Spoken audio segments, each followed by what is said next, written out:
بسم الله الرحمن الرحيم. رجعنا لكم النهاردة بقصة جديدة. اللي حكى القصة اسمه شريف من القاهرة. أنا مش من الناس اللي بتؤمن بالخرافات، لكن بعد اللي حصل لي بقى عندي يقين إن في حاجات كتيرة مش لازم نلعب معاها.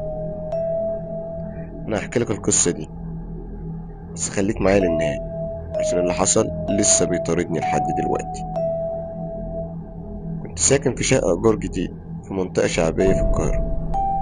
الشقة كانت غريبة شوية، ريحة تراب والنور فيها دايما ضعيف حتى في عز الظهر.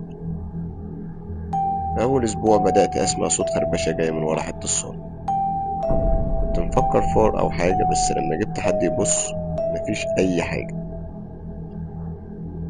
في ليلة كنت قاعد بتفرج على التلفزيون، الكهرباء قطعت مرة واحدة. سمعت صوت خربشة تاني، بس المرة دي كانت عاملة زي صوت حاجة بتتحرك جوه الحيطة، مش وراها، جوه الحيطة. كلمت صاحب الشقة وجبته وقلت له في حاجات غلط بتحصل في الشقة وصوت بيطلع من الحيطة. الراجل وشه قلب كده وقال لي لو بتحب تعيش ما تقربش من الحيطة اللي ورا الصالة. طبعا الكلام زادني فضول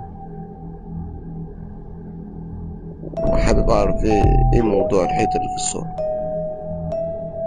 قررت اكسر جزء صغير من الحيطة بالراحة، واللي لقيته وراها كان اسوأ كابوس في حياتي. لقيت كفن قديم ملفوف وريحة فظيعة طالعة منه. فتحت جزء صغير من الكفن، لقيت جمجمة بني آدم مدفونة جوه الحيطة. اترعبت، جريت بسرعة على الأوضة، أخدت التليفون، بلغت البوليس والنيابة جت والعمارة كلها اتقلبت اليوم ده الحقيقة. طلع إن في جريمة قتل حصلت من 15 سنة.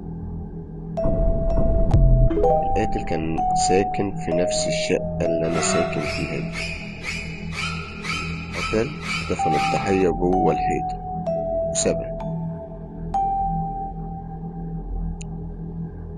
من يوم ما اكتشفت الجثة دي وأنا كل يوم بشوف حاجات غريبة حرفيا.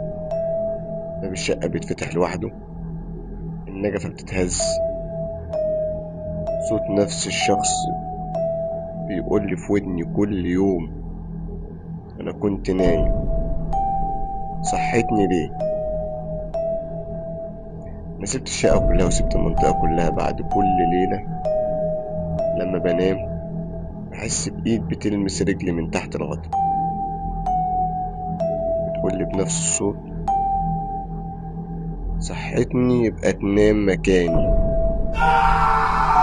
أنا مش عارف أنام، مش عارف أعيش. كل اللي بتمناه إنك بعد ما تخلص القصة دي وتحكيها، أرجوك ما تدورش في حاجات ما ينفعش تدور فيها.